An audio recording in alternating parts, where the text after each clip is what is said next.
That night, I actually had a bizarre and eerie dream. In my dream, I was a female admiral traveling the maritime Silk Road by order of the Emperor. When I was traveling to Europe, a heavy rainstorm raged and the ship went off course.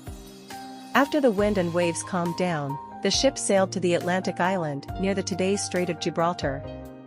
"Admiral, just now a mermaid seems to have been salvaged down there. Do you want to take a look?" the henchman said to me hesitantly. His hesitant look aroused my curiosity, so I followed him down to the deck. The crowd in the cabin that had been gathered together quickly dispersed when I came in, and the mermaid was lying on the deck in front of me. I was momentarily stunned. Wasn't this the same mermaid I brought back from the black market? Only compared to the present, he seemed rather miserable in the dream, covered in hideous wounds. However, in the dream, I seemed to be quite knowledgeable, calmly approached him, squatted beside the dying mermaid, lifted my hand and gently picked up his jaw and said, "A mermaid, huh? Good, just what I was looking for." The mermaid in the dream knew that he was wounded, weak and unable to resist, so he was really at my mercy.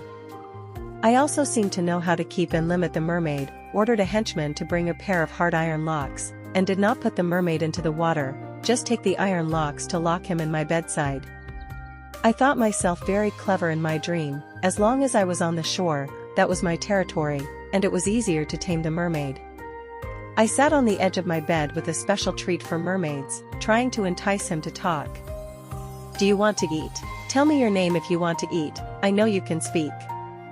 The mermaid was half lying on the floor, seriously full of murderous rage.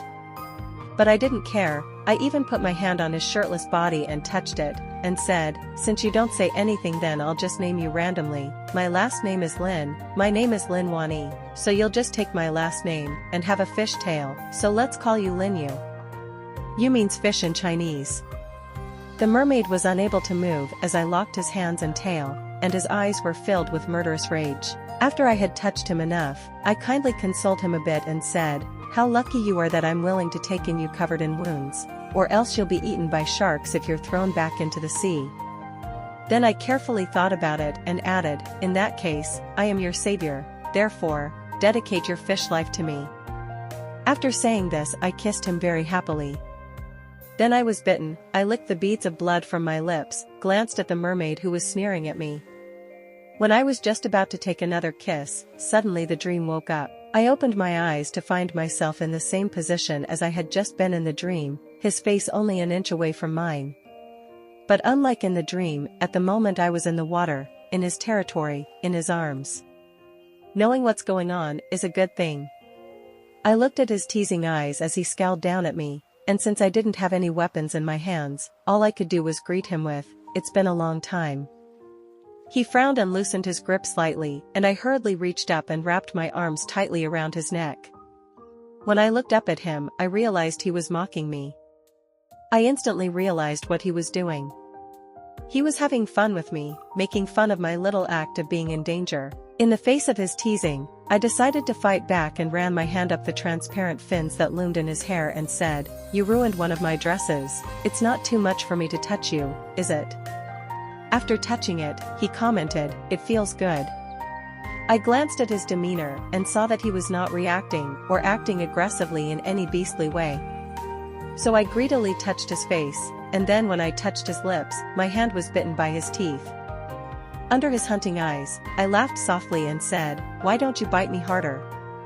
Are you too weak, or do mermaids know something about compassion too?" I said while sliding my other hand over his pecs. Later I realized how excessive and outrageous I was. Because this mermaid was in heat, I almost let myself be sacrificed there. By the time I realized something was wrong, his silver-white fishtail had already lifted the water and curled around my waist. I hurriedly begged for mercy, and said, bro. Don't tear my clothes, don't touch me.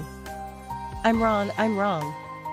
Now, I am sitting on a luxury cruise ship near the Strait of Gibraltar in Europe, with an angry face. Since I have loved to tame animals, I have never suffered such a big loss from a fierce beast. I was always caught in the water, but every time I woke up, I was sleeping peacefully in bed, as if all of this was a ridiculous dream that I had made up. I tried to move out of the villa, but the sea water in the night flooded my mouth and nose again. I tried to shoot him, but he was invulnerable. Now I dare not sleep, because as soon as I fall asleep, I will start dreaming of being the female admiral. The female admiral was fortunate that her hard iron locks were practical, restraining the mermaid's ability to drag people into the water to death. She molested the mermaid daily. But I was miserable every time I was halfway through a dream, and then I opened my eyes. In front of me was the mermaid who was teasingly sizing me up. Until the female admiral in the dream was on her way back to her country, the mermaid finally opened her mouth and said, "Atlantis, what are you talking about?" I asked rhetorically without hearing it, but I'd been reading more about mermaids lately, and it suddenly occurred to me that he seemed to be talking about Atlantis, the land of mermaids. This journey to the group of Atlantic islands near the Strait of Gibraltar seemed to have a bizarre consistency with the course of my dream. And I continued to refine that dream as I traveled day by day. In my dream, I played with the mermaid's hair, called him by the name I had given him and asked him, "Linyu, are you coming with me?" He pretended to sleep and didn't answer me. I wasn't angry and continued, "If you don't say anything, I'll take that as a yes." Linyu naturally still ignored me, and I just casually asked. After all, the thing I wanted came into my hands, how could I possibly put it back for him? When I got back, I kept him in the pond in my yard. Isn't this just letting the tiger return to the mountain? I couldn't help but feel sorry for this move of my own in the dream, but right away I realized that that hard iron lock was really useful, as if it was a sharp weapon to restrict the mermaid, so that he couldn't exert his abilities even in the water. Linyu seemed to have noticed this situation as well, and his expression became even more ferocious. Other than me, the person who personally put the lock on him, but anyone who came close to him would be injured by him. Just as I was puzzled as to why I knew the method of trapping the mermaid, the next scene in the dream completely explained this doubt. For returning from an outing, the emperor had set up a banquet in the palace to welcome us. As we passed through the garden, there were countless mermaids in the pool. The henchman on the side asked me, "Admiral, since we got this mermaid, why don't we offer it to the emperor?" I didn't answer, just gave him a cold look. That night, I was drunk. I staggered back home, squatted by the pond, and shouted Linyu's name out loud. After a long time, the water broke and Linyu appeared on the surface. Because I knew there was no way he could hurt me with the hard iron lock, I boldly leaned over and tried to kiss him, only to have him dodge it.